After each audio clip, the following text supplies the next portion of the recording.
Ce qui suit est un résumé du livre 1. Êtes-vous vraiment né de nouveau d'eau et d'esprit de la série de sermons du pasteur Paul Sejong, le maître de l'évangile de l'eau et de l'esprit et serviteur de Dieu. Si vous voulez entendre un évangile plus abondant de l'eau et de l'esprit, veuillez visiter le site web de The New Life Mission et téléchargez-le gratuitement. Jésus est venu avec l'eau, le baptême, le sang et l'esprit,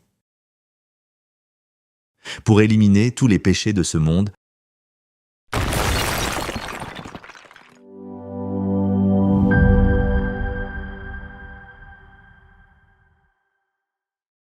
Sermon chrétien 5. Pourquoi Jésus est-il venu par l'eau, le sang et l'esprit?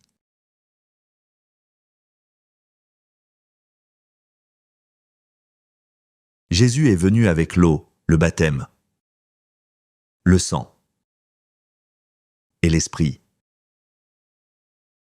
pour éliminer tous les péchés de ce monde.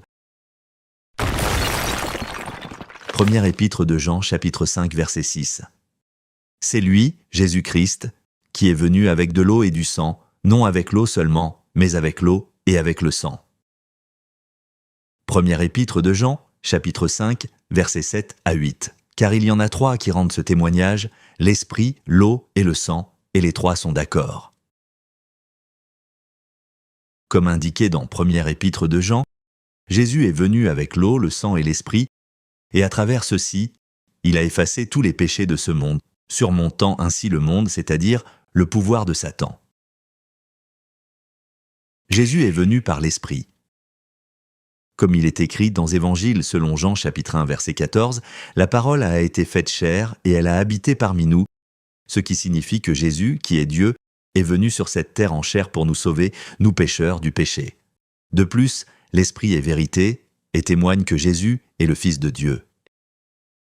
Et l'Esprit habite en ceux qui sont nés de nouveau sans péché par la foi, en l'évangile de l'eau, du sang et de l'Esprit que Jésus a accompli, témoignant qu'ils sont le peuple de Dieu. Jésus est venu par l'eau. Au début de son ministère comme sauveur, Jésus a été baptisé par Jean-Baptiste, le représentant de l'humanité et le dernier grand prêtre désigné par Dieu pour recevoir le transfert de tous les péchés de ce monde, et à travers ce baptême, il a pris sur lui tous les péchés de ce monde.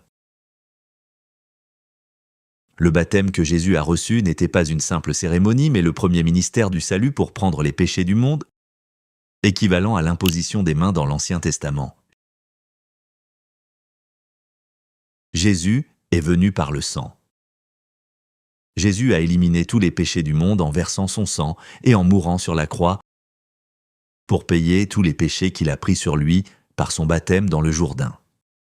Ainsi, il a accompli l'exigence juste de la loi, qui déclare que le salaire du péché, c'est la mort. Parce que Jésus a éliminé tous les péchés de ce monde par l'eau, le baptême, le sang et l'esprit. Tous ceux qui croient au ministère de Jésus de l'eau, du sang et de l'esprit obtiennent le salut de tous les péchés.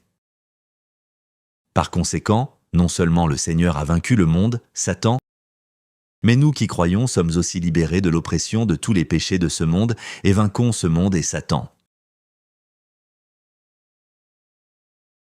Chers amis, la foi qui vainc le monde ne dépend pas de notre passion, de notre effort ou de notre bonté, mais vient par la foi dans le ministère de l'eau, du sang et de l'esprit, par lequel Jésus-Christ a agi et nous a sauvés de tous les péchés. J'espère que vous aussi aurez la foi qui vainc le monde en croyant en cet évangile de l'eau et de l'esprit. Le Seigneur attend votre véritable salut. Nous offrons gratuitement le volume 1 des livres d'Évangile du pasteur Paul Sejong qui transmet la parole de Dieu basée sur la Bible. Nous proposons des livres gratuits traduits en plusieurs langues du monde, des éditions bilingues et des livres audio. Visitez notre site web dès maintenant.